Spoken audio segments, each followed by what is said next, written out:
feature presentation. It's really lovely to get to talk to you, especially during a day and a couple, even last week. It's been kind of difficult, I think, for a lot of people with, what's going on in the US right now, and also the passing of David Lynch and what he meant to a lot of people.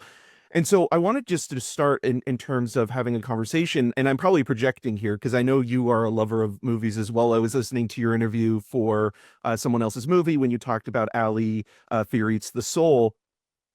There's a couple shots of satellite dishes that very much reminded me of David Lynch's own obsession with telephone lines and power lines. Was there any aspect of a filmmaker whose work you look at when you're watching, your own work back to you that maybe you didn't notice before was an influence, or even someone that has inspired your own creative process? hmm Yeah, I mean, yeah, I was just talking with another interviewer, and we were talking about David Lynch, um, and in the context of that, I was just saying, with his passing, um, is kind of like he represents a time of innovation and philosophical artistic curiosity, where people could examine those things, have an audience, and it was kind of like exploration was rewarded, and I don't see that kind of exploration as commonly seen as we did in previous generations. So it's almost like, wow, where is cinema going? But it's interesting too because yeah, I just finished doing a meditation. David Lynch's children decided today at 3 p.m.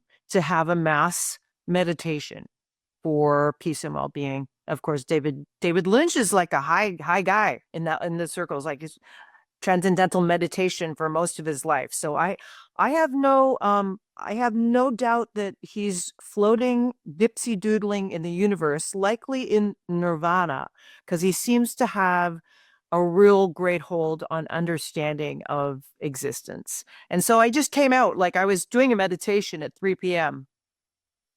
because I wanted to be dialed in there. It was funny because I was like in a flurry of doing all this stuff, and then was like, oh shit, the mass meditation.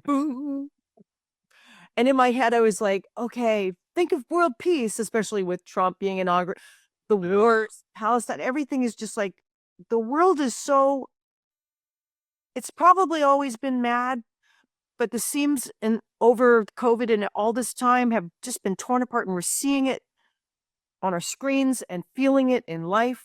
So in my meditation, I was like, peace, peace, peace, please, peace, please. And then after a while, I was like, okay, simmer down, Sook-Yin.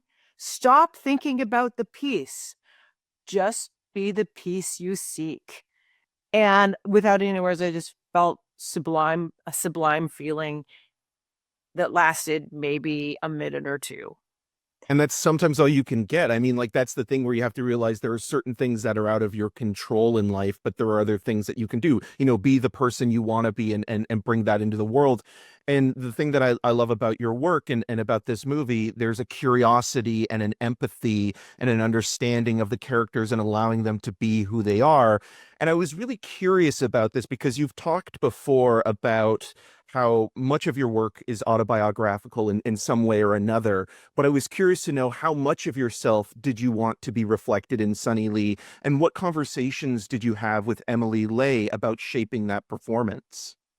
Yeah, so yeah, I have always looked to my life experience because life is much more extraordinary than anything one could confabulate. The details of our lives are incredible. Every single person's life are much more interesting than anything you could write in a script. So even when I write fiction, it comes from a seed, even if it's a paranormal ghost story, it comes from a seed of something that I actually experienced. And then I can sort of hang on to that feeling and then write from there.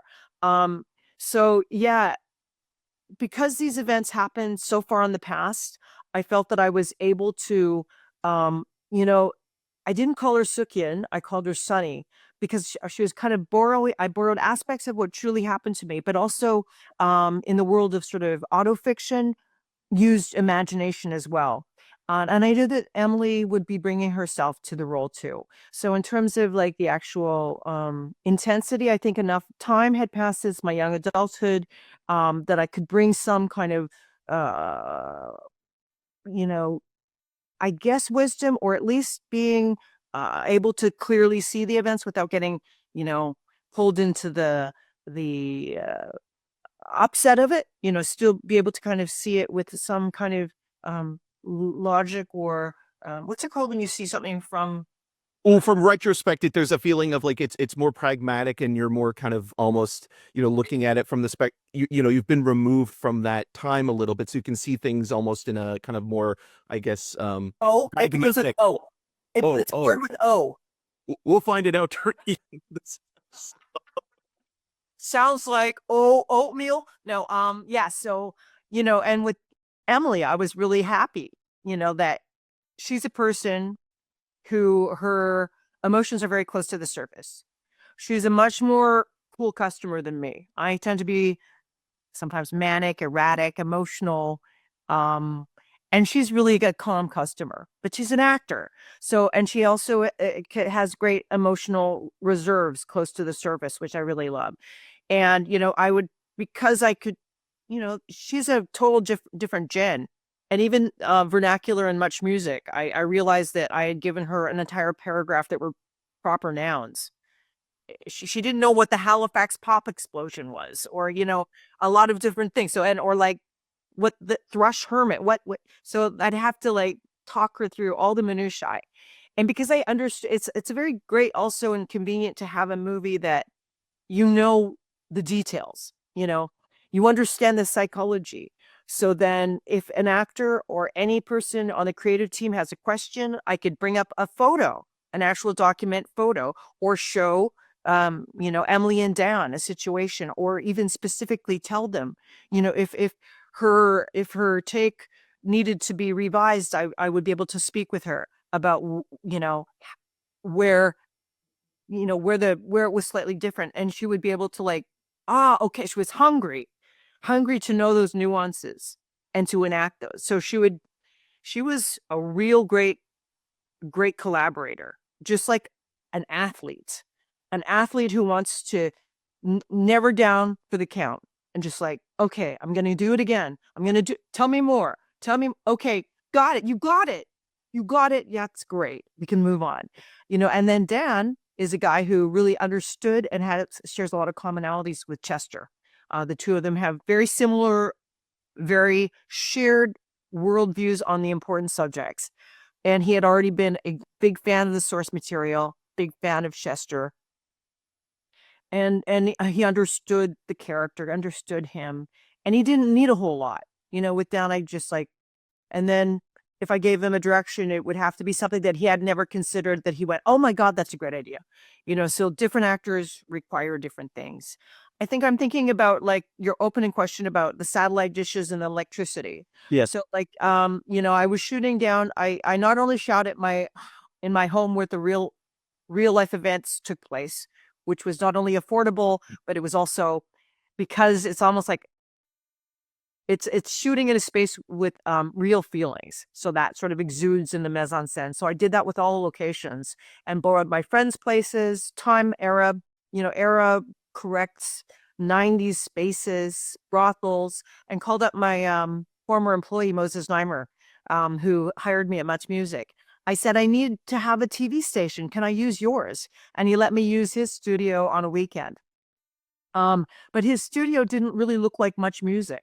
Like it's down in the Liberty District area, and it's more like a big sort of concrete building. It didn't look like the Queen John, so I had to reconstruct that. But I couldn't from the outside. But it was really important to be able to have, an exterior shot. And I was looking around like, yes, that's what they shared, was the satellite dishes on the top.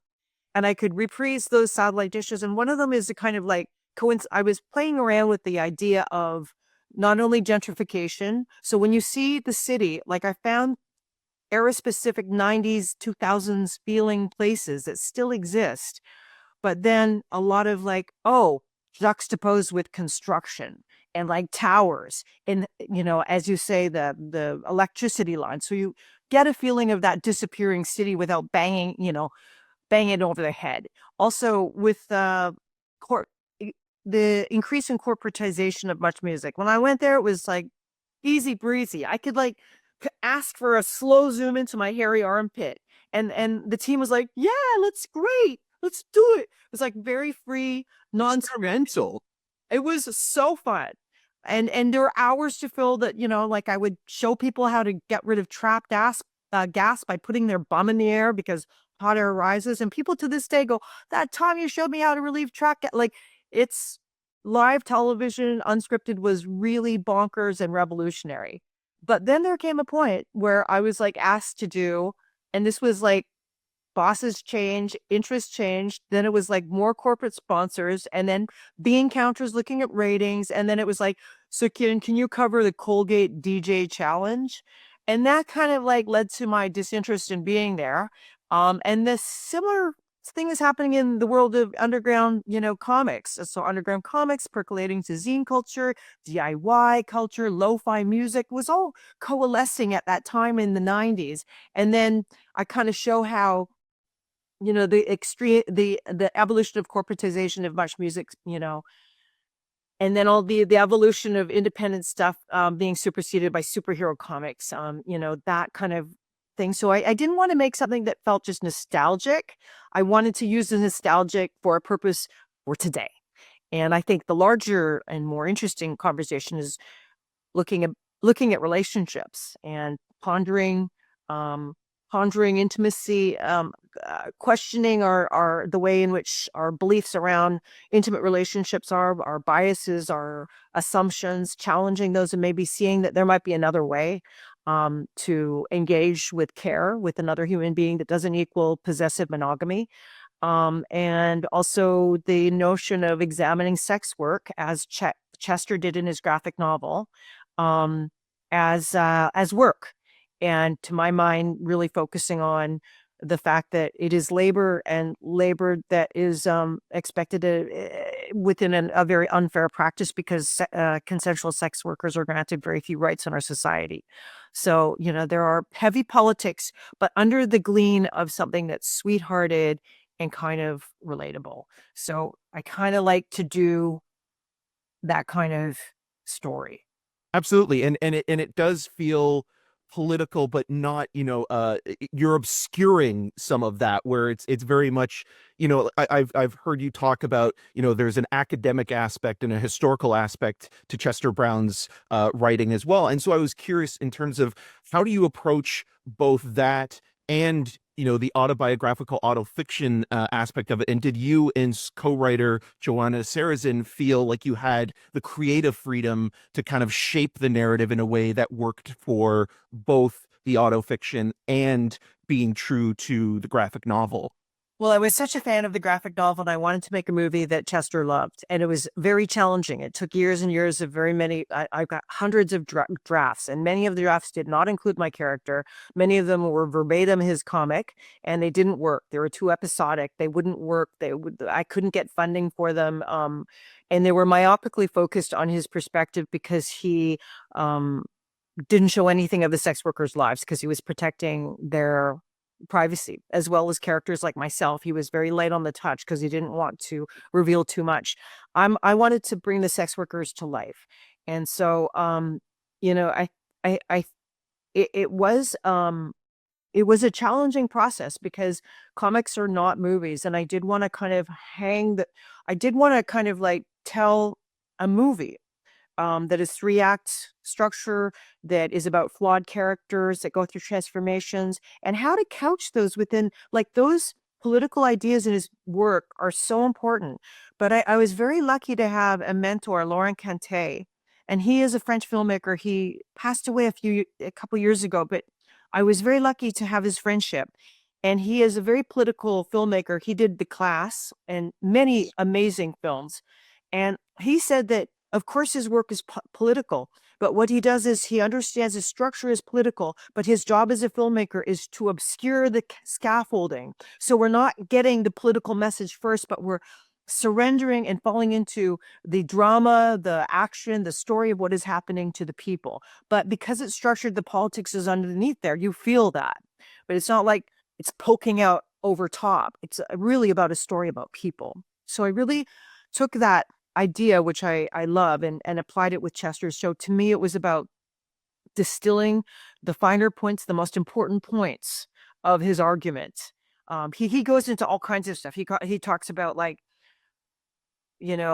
tribal groups in China from 2 centuries ago where families are, matrilineal. And, like, I'm not going to get into those things, but I would take, the most important 6 aspects of his argument and then see how I could manifest that in action and character. So for example, the questioning of possessive romantic monogamy, which is a crux of his argument, how am I going to do that? And it wasn't until I realized that by expanding the canvas and addressing that with my character, Sonny, because that's what I was doing, is possessive romantic monogamy, whereas Chester was paying for sex. So I could kind of explore some of those ideas with my character. And so the next thing would be not only just exploring that notion, but bringing my character to life, which meant bringing more of my experience and, like, my experiences into the script. So yeah, it was a delicate dance to, like, what's too much, what's too over the top. I talk about, there's one particular scene where Chester goes to the brothel to see Anne, and he finds the place is completely wrecked, and Anne's disappeared, and her friend Amanda is, like, packing up her stuff like an office worker has to leave her job into a box. And Chester's like, "What happened?" And she says, "We were raided by the cops." And he's like, "Oh shit, were you arrested?" And she says, "No, they wrecked everything. They wrecked the apartment and they took our money." And so that was an actual account that I had heard from a sex worker, where it's so bad that you can, it's the people that would in society protect you. They're the ones who are robbing you and wrecking your shit. And so, you know, but in the scene, I wanted it to feel like, it could have been very didactic. The first time that I wrote it, it was like she had sunglasses on, and then she lowers her sunglasses, there's a black eye. And then at the time, it just didn't seem right. Like, I could still have all those things, not show the violence. I didn't ever show the violence on camera, but the aftermath of the violence, and just to see her and see the place wrecked and not know what happened to Anne. That scene is juxtaposed with Sunny in one of relationships gone south, where violence erupts in a domestic argument between her and her boyfriend, who has an anger management problem, and he has at the same time wrecked her apartment. These are kind of like, this kind of domestic violence occurs within the workplace and in personal lives that I wanted to sort of juxtapose. And so when you watch it, it sounds heavy when I'm telling you, but it's like you watch it and it's like, oh, okay. And so what are so it's supposed to be pointed, but then it also is married to the story. So you're not just like, oh, tonally thrown out of something. It helps that the violence is off screen, but you do see the repercussion. And that was important to me. So, like, but it passes, and because it's like within this thing, and they're very lovable, all the characters. And I try to humanize and humanize everyone. I don't glamorize nor denigrate sex work, but I ask audiences to question the unfair practice of not granting consensual sex workers rights.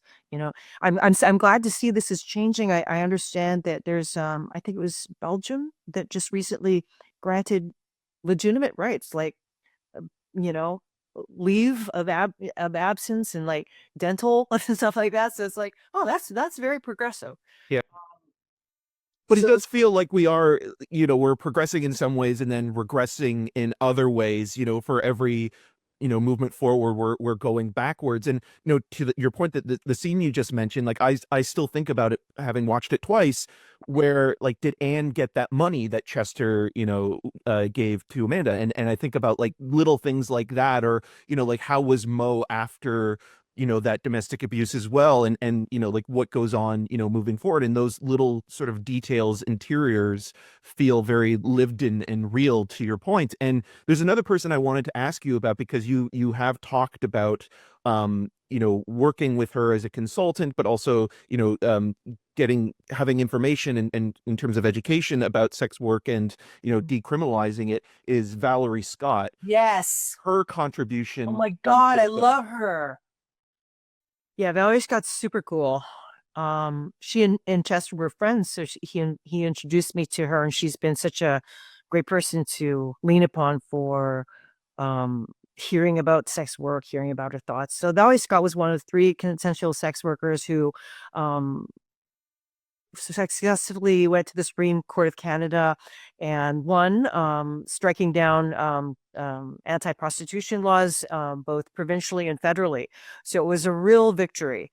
But then the government at the time, the conservative government at the time, went, "Yeah, you win, but we're going to enact a new law, and we are now criminalizing the Johns."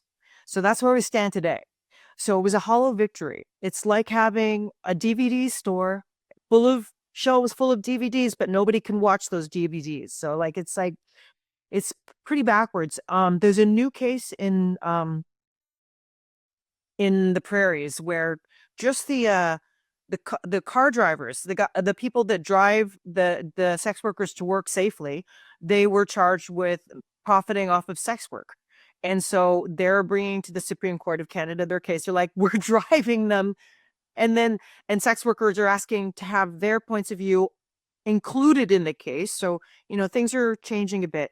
But Valerie, she has been on the front line. She's had a wealth of experience, and fought for sex worker rights. And she's really, she's such a warrior and such an inspiration. And she had shared details of her life and relationships with clients that really helped to inform much of the perspective that I had with some of the sex workers in the movie. And I was it's challenging because this is a really just scratching the surface. I'm like, I have done sex work adjacent work, in terms of like short bus. I did actual sex for a movie and got paid for it, but it's not like I have never been, quote unquote, a sex worker. So I look forward to more sex workers telling their stories, because there's so many nuanced and interesting perspectives. I am aware of great films from Hong Kong that are about sex work, and also one The Lady Who Climbs the Stairs is from the 60s, Japanese film about a brothel owner is very, very good. And there's some American movies from the 80s, but by and large, much of what we have in cinema are two-dimensional. Clients are demonized. They're horrible, awful people. I try to, depict them as not vile human beings, and I try to depict sex workers as not pitiful victims, but people, human beings. And so with Valerie, I sent her the film, and I was like, I know, I here you go. What do you think? And she loved it. And I was just like, Chester loves it as well. And I was so happy, because I know that it's not going to be everyone's cup of tea. And there are many different sex work experiences. And because there is so little representation, it can't please everyone, and it can't reflect everyone's experience. And so I tried to tell the best story that I could, from my perspective. And I was really heartened to hear Valerie say, that a kind of sweet-hearted human story can be more powerful and slyly political and change things more than a film that bashes people over the head with politics. And so I was like, oh, thank you. And yeah, I really love her very much. Yeah, it's funny that you mentioned that, because I think like it's really important, because I know that one of the actors in the film, Andrea Wareham, has mentioned in Toronto Life that every sex worker story is different, and it's not just one kind of baseline in terms of telling these stories. And so when you're watching this film, everybody's perspective is different. I was curious because you mentioned Short Bus, and it just got a 4K release recently, and I wanted to know if it was true that you wrote to ACTRA about using people that are non-professional actors for the film, and did that inform that letter that you wrote based on your work on Short Bus in terms of using non-actors for that film? Because SAG was also a little bit iffy on using Oh yeah, okay. actors. Totally different situations. Yeah. But Short Bus being an explicitly sexual film, what happened then was SAG has a rule. It's the Screen Actors Guild, it's the union. If you have one or two SAG performers, then everything has to be SAG. So that was problematic because we were depicting the New York underground of that time. And in fact, performance artists like uh, Justin Vivian Bond was playing herself, and she is a non-actor.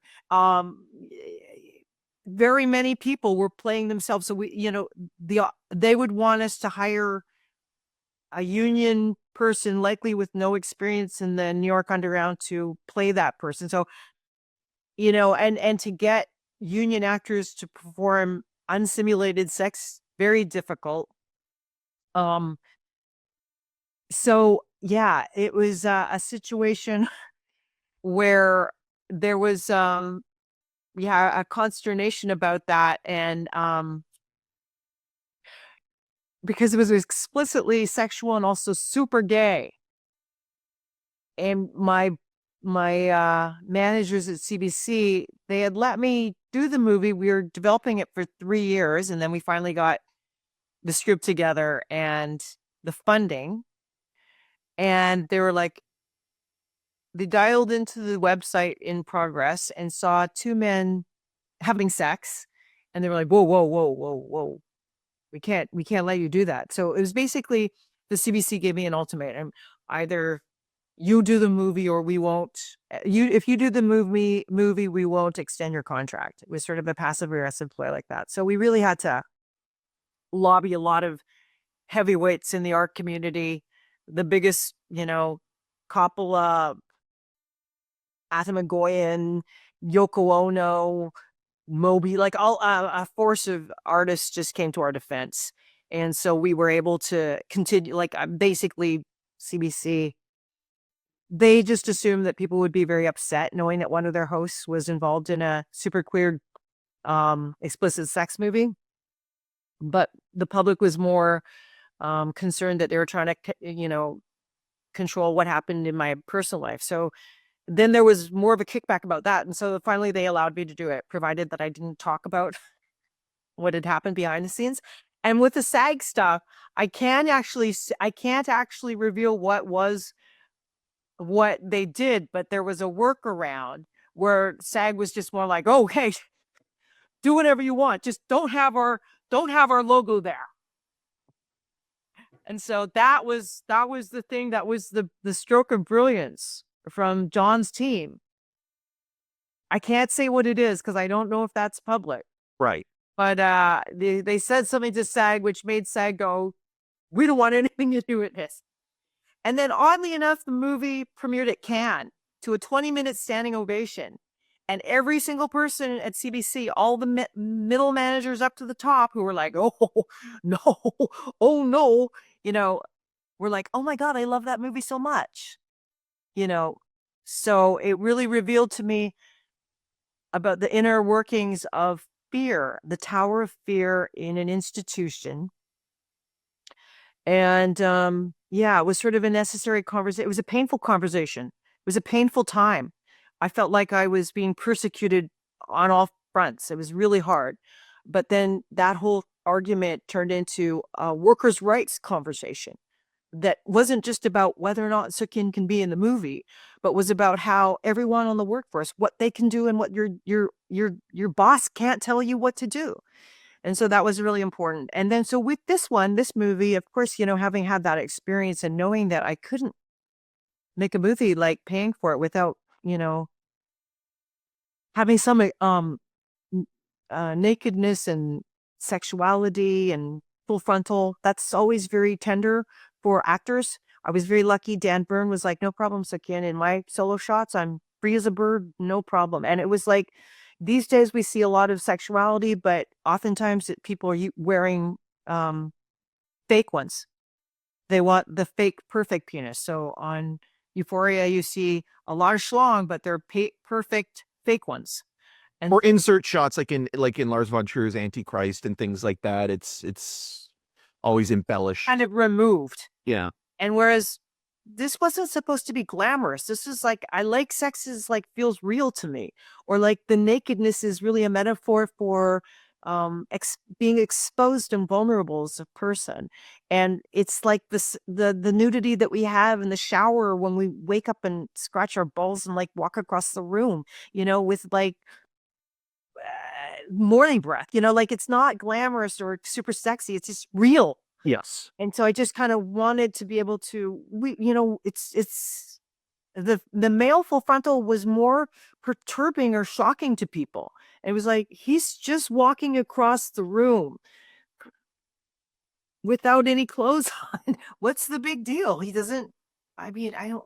We're so desensitized to violence, or we're more accepting of violence in film than just the natural human body, that I think it's strange that we're still sort of almost, disturbed, or at least we remember, that more than, like, say, someone being shot or stabbed or, in peril. And it says something, especially about North American audiences, with like that prudish nature, and what you were talking about, with like, that was Short Bus was what, 2006.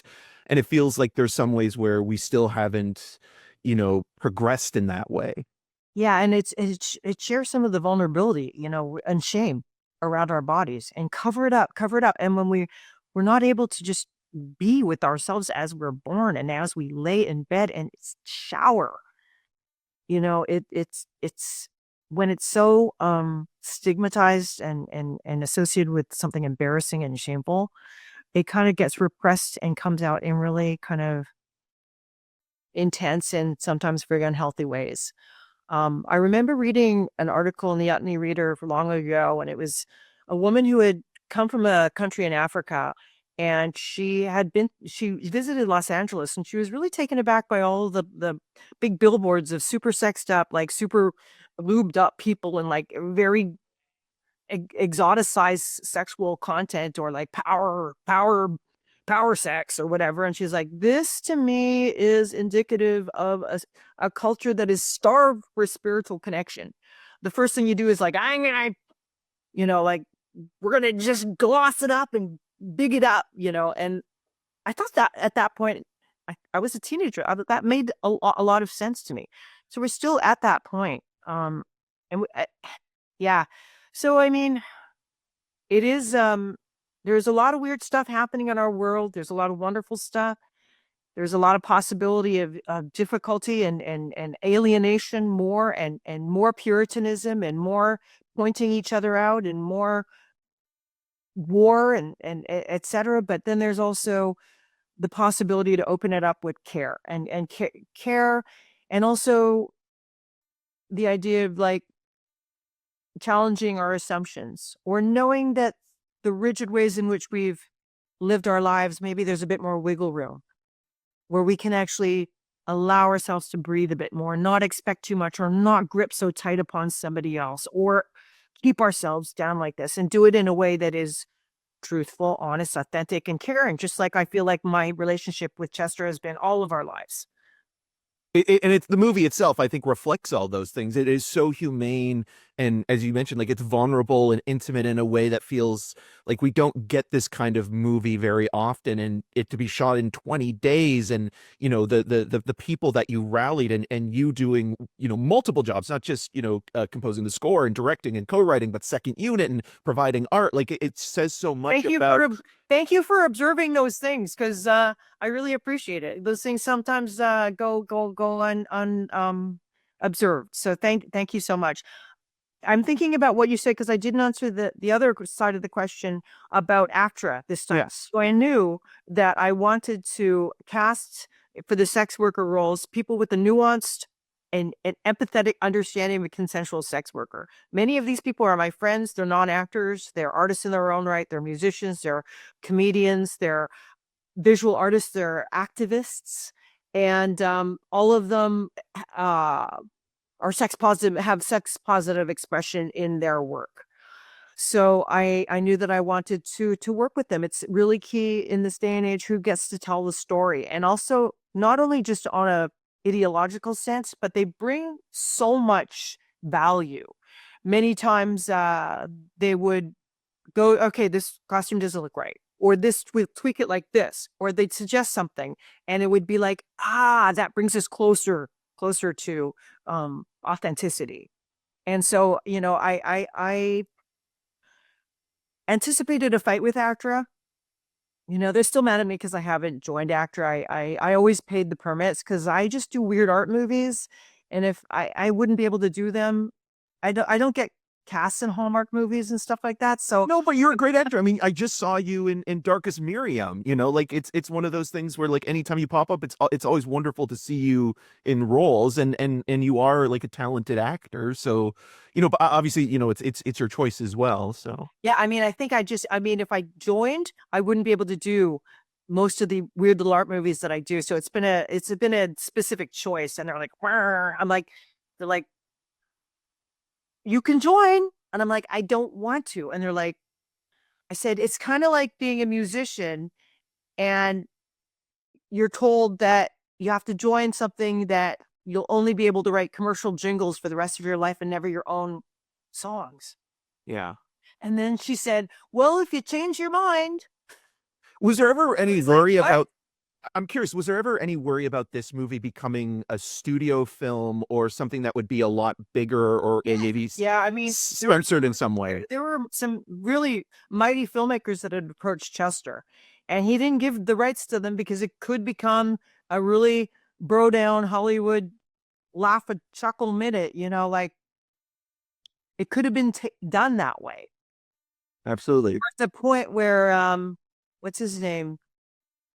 The actor who had the falling out with Seth Rogen, and because he was Adam McKay. no, Oh, no, no, no, that's Will Ferrell. Sorry. no, James Franco? yes, Yes. he wanted to be Chester.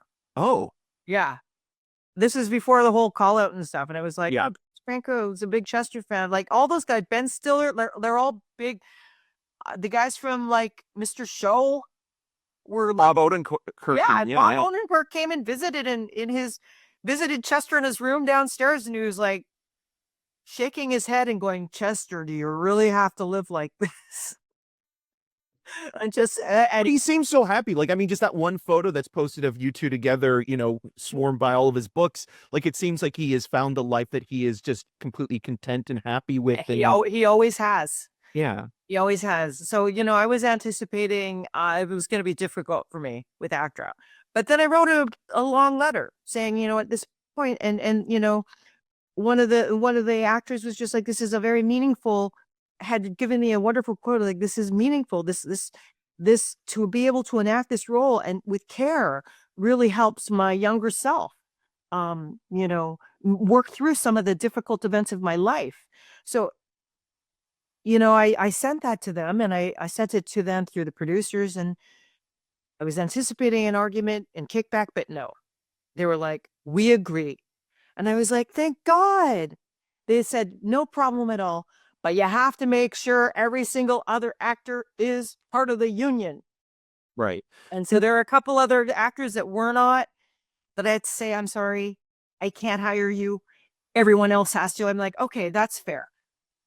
Yeah, and it's a great dynamic through all the characters and the performances, and going back to even like I feel like if this was made by the studio system, the character that Laura Applebaum plays in the movie might be the love interest or the one that's kind of like put into like a subplot or something like that, but you never do that, and like those little things are appreciated as well.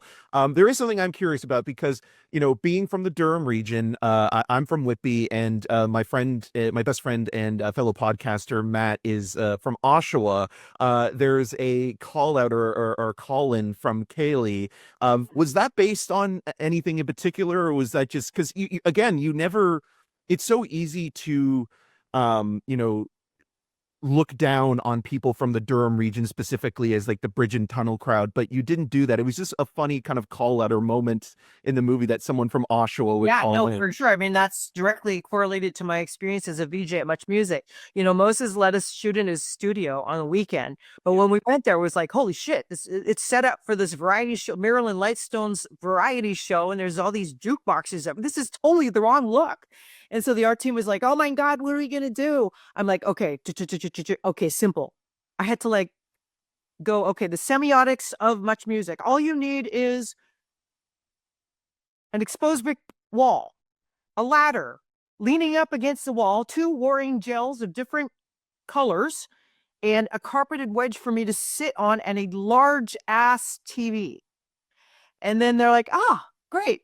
It's all there, like very small things. And suddenly you got the Much Music environment. And then there was the request show. Most of my team were like Gen Z and millennials. They're like, they didn't watch Much Music. I'm like, this is the request show. People would send in requests through fax, mail, phone, and they draw their artwork. And then so Dylan Mitra was the art director. He was like, okay. And he just got his team to make all these like requests and stuff.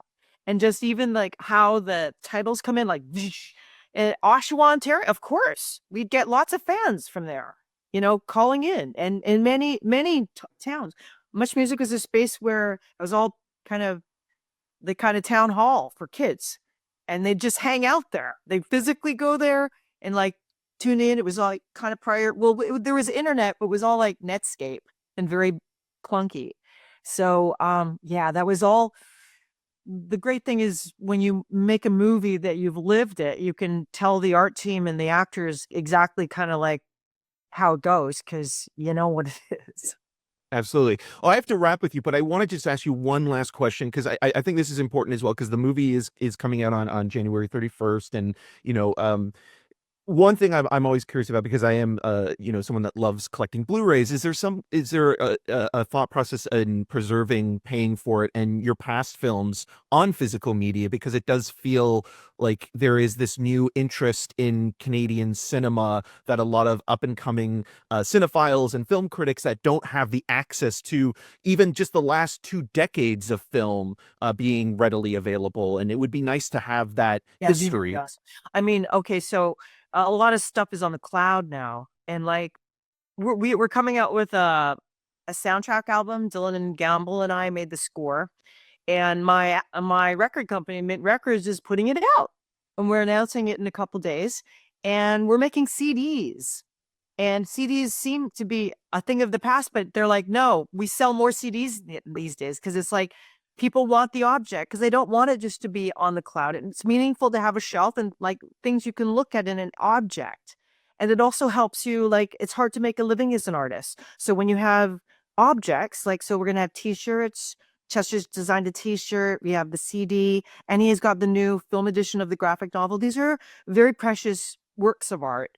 And they kind of like, they also live, this is a multimedia expression that kind of lives on all of these things, and is, I think, so nice to have. I think that it was interesting to hear from the record company that like vinyl, ever since Taylor Swift and the big stars have kind of dominated the vinyl pressing plants, vinyl's still very, very big. But it's they're finding that CD is a thing that people are now turning to, which is very interesting. So it's cyclical, right? Like it feels even like with fashion, like even looking at some of the fashion in this movie, like it comes back in a way, it never completely dies out. No, and it's I'm so glad. Like I was like, oh man, CD, like, I make micro movies with Dylan. We made a couple lockdown movies that were like super micro budget. Was Rest and Relax one of them? Because it says that came out this or last year. So was that shot around the same time as? Yeah, well, the first one was Death and Sickness, and then Rest and Relax came out, and we only screen it in person at micro movie cinemas. So one in Montreal and one here. And when we went to Eyesore Cinema, they're like, "Do you have any merch?" And we're like, "No." And they're like, "You should have merch." And we're like, "Oh, fuck, okay." And so I had this old CD burner from like years ago. I'm like, "Dylan, let's make some CDs of the music." And so we just made like it was like the good old days, like zine culture. We made a little like manufacturing thing where I do something and then he'd do the other stuff on the cover, and we made like hand drawn covers. And then I was burning CDs. He was like, I haven't seen a CD player since I was 12, so it's like, I can't believe I still have the CD player. So then we were able to like press 12 copies of these handmade CDs and then sell them. And it was like, oh, yay. For an artist, it's helpful. Because It's the tangible thing too, right? Because like fans want to support the artist, and it feels like, okay, you have something that you can keep and it's there for you when you want it. You want to seek either whether it be for comfort or just revisit, something that means something to you. And like even now, like it does feel, I was mentioning it before, like Adam McGoyan is working a lot recently with both Criterion and Canadian International Pictures to release some of his older movies. And, like I love to see that Canadian cinema and, independent cinema is getting that due that it maybe hadn't in the last 20, 30 years. And I feel like, again, like your films, like, even like seeing something like Short Butts, which, John Cameron Mitchell is an executive producer on this, getting a 4K release is incredible. And what Oscilloscope did with that release is awesome. Yeah. So, like it's always exciting to see, like obviously, the festivals are important as well. TIFF in Canada's top 10. And I'm sure like that also like plays a big part in terms of the life of a film for paying for it. But there is something about like after the theatrical run and after even just like the initial streaming run has done, where it's like, okay, well, where can I find this movie, because streaming isn't permanent. So No, for sure. And I located an awesome duplicator place outside of Toronto. I'm Dylan and I made a day trip to go out there, and it was like, what? They have all those like cassette tapes, they do VHS, they do Blu-ray, they do every single form. And they were fans of mine from Much Music. They're like, anytime, come on over and we'll make whatever you need. So I think it's pretty cool. absolutely. Well, I want to thank you so much for taking the time to do this. I really had a wonderful conversation, but also, the movie is just so lovely, and like it gets even better on rewatch, and little details and moments throughout the film that you just really appreciate even more. Like even just like the smallest thing of like water damage, in one scene behind on a wall, like just like little things you notice because it feels so lived in and authentic to the perspective. There were a lot of Easter eggs there. So many. There was a period where I was realizing there was a bottle of lube that was finding itself in different positions and different scenes. I thought, there it is again. Yeah, there's so many wonderful things. Like I did shot in Chester's actual apartment because it was such a quick shoot that I realized I needed to get to bring, find other shots and so forth. And so yeah, there's all kinds of really There's some beautiful shots in this movie too. Like there's that one shot of Dan Byrne as Chester in the basement, and I think it's early on where you see like that shaft of light from the basement window coming in, and it is so gorgeous. And I know you've talked about Leo Carax and 80s Taiwanese cinema and in terms of being influences as well. And for a movie that I think a lot of people, when they think about like a graphic novel like this, it's often flat looking, but there's something so beautiful when like the moments present themselves.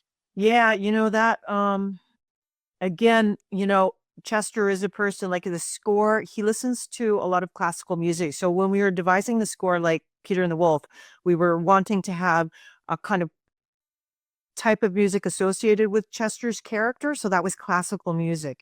With Sunny, it was more like diegetic music in her work environment, pop songs, more erratic. But specifically, the look of Chester as well, he's a very calm and logical person. So that particular image that you're talking about is entirely a swipe from a classic painting, a Vermeer painting. Oh, Yeah. yes. Now that you're saying it, it's like it's making perfect sense. It's clicking. It just made sense because he's like that classical Vermeer scholar by himself in the basement. I'm going to try to bring it up for you and see if I have it. I'd love to see that. Yeah. And again, like with I know we've talked about Dan Burton, but I really love that, again, talking about actors, the complication of that character, because Dan Burton has done such great work, but he often plays a bumbling bureaucrat, whether it be in the 20th century or even I Like Movies, or someone who's a complete misogynistic jerk, like in Ali Oh man, Who's really? I Used to Be Funny. But here he's so complex and very much still introverted, but it felt like you brought out something in him that I haven't seen before. So Oh, that's so cool. I love that. I mean, Dan is monstrously talented, and he injured himself. He twisted his ankle on a day that he was scheduled to do a tap dancing number. I had to scrap the tap dancing number, but I was able to prop him up, and he did this thing where he just moved his upper body, and such a pro, he made it look like he was dancing. yeah. I mean, the whole cast is great, but yeah, it's always nice when like you see an actor in a different way, or a way that you've never seen them before. And so like for that, like I was really charmed by that performance, even though he's great in everything he does. But it was really nice to see something like that brought out in an actor that you haven't seen before. I'm sorry that I'm having a hard time finding this. No, that's okay. Do you have a second? Yeah, I do. I do. As long as Angie has a second, I feel really bad. You can just snip it. Yes, yes. Um, but yeah, I honestly, it's nice to have this conversation, because like I've just been all weekend watching not David Cronenberg, David Lynch movies, and with the inauguration as well, it just felt like a bit of a downer. Oh my God. And So, like the inauguration coinciding with the ceasefire. yeah. It's like they're so, I'm glad there's a ceasefire, but I also wonder, like, part of it just seems like a promo thing for the, Biden and Trump. It's like so strange to see how everything's kind of entwined together, and it feels like all is not as it appears. No, and how it's even just affecting art. Like I feel like, the conversation about No Other Land, the documentary, which is getting re-released at TIFF, which is great, has not gotten distribution in North America, and it's Or struggled Union. to. Yeah. So The Union movie, yes. the Amazon one. Yes, yes, yes, yes. Yeah, that's another one that has had difficulty I mean, finding people are distribution. really freaked out, and you see this sort of like in the whole like anti-woke thing. It's like, what? I feel like there's something complicated there that's not being exposed there. I mean, I don't see a whole lot of people online like going, "Oh God," I just think it's a prefabricated term anyway, made up by people who thought that they were going to lose business if they weren't woke. So I don't even know what they even mean by all that stuff. But I'm not seeing like activists going, "Oh God, we're getting." It seems like a fabric. Anyway, it's very weird, and the role of the artist being able to speak freely without repercussion. I mean, artists have always had to be brave. The whole digital factor that it's harder to make a living more than ever. It's complicated. And then it's not just about art, but it's all about our lives. Like if we don't move with better choices, we're going to really go bad downhill for everyone. So we're at a very interesting time. And like my favorite movies come from countries where there's a lot of upheaval, political upheaval. They're very meaningful. Romania, Iran, China, so many great, great, great films. And so I think we are entering a time of upheaval. I think it's as much upheaval as 1968 when the world was on fire, but completely different now.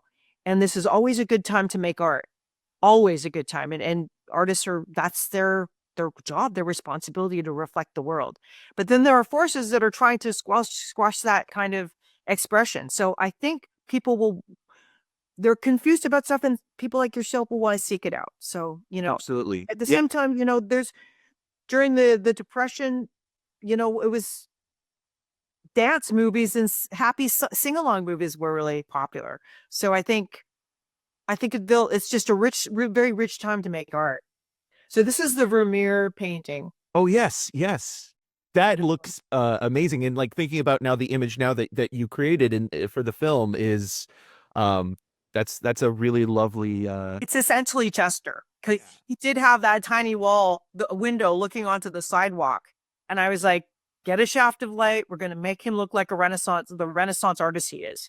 Yeah, because I even thought about it. There's when he moves into his new place, there's a shot where he's kind of like alone and a little bit to the left, and then even the final shot of the film, where Sonny and Chester are sitting on the bed together after mourning Mo. Like those shots are so beautifully composed and painterly that like they're not. You're not trying to aesthetically suffocate the audience throughout and remind people that it's based on a graphic novel or it's based on art, but when it presents itself, the image stays in your mind.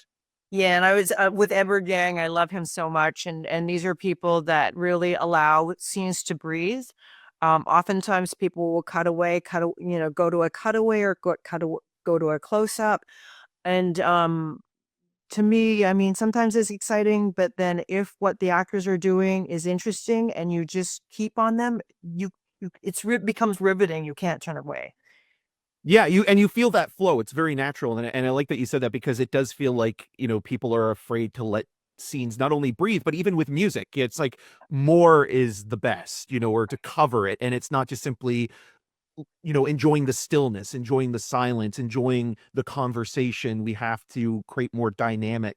Or you have to tell the audience how to feel. It's like, well, cue the bad guy music. Yeah, exactly. Cue the violins. And you could have easily vilified one of the two leads for choices that, they make, and you never do. And I think like in lesser hands, that probably would have been the situation. Like, somebody's in the wrong here, and it never feels like that at all, ever. Yeah, I mean, they make decisions that get you in trouble, just like in life. Yeah. But it's not, yeah, I try to look at like the choices made and, try to illuminate kind of why we do things, so we do a lot of stuff, good and bad and boring and in the media, all kinds of things that lead to many things. Yeah. People are complicated and sometimes contradictions and messy, and this movie reflects that. And thank you so much for taking the time to talk to me, and like this, and really appreciate it.